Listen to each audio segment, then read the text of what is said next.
ว่างไว้สิบนาทีว่างไว้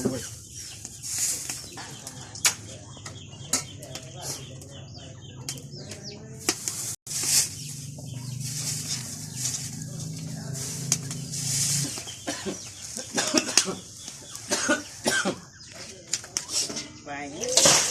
นะจะได้ติด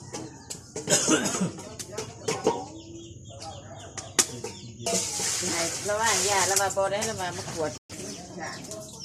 คือก็ได้น้ำเพื่อมันใหม่ยามันคือ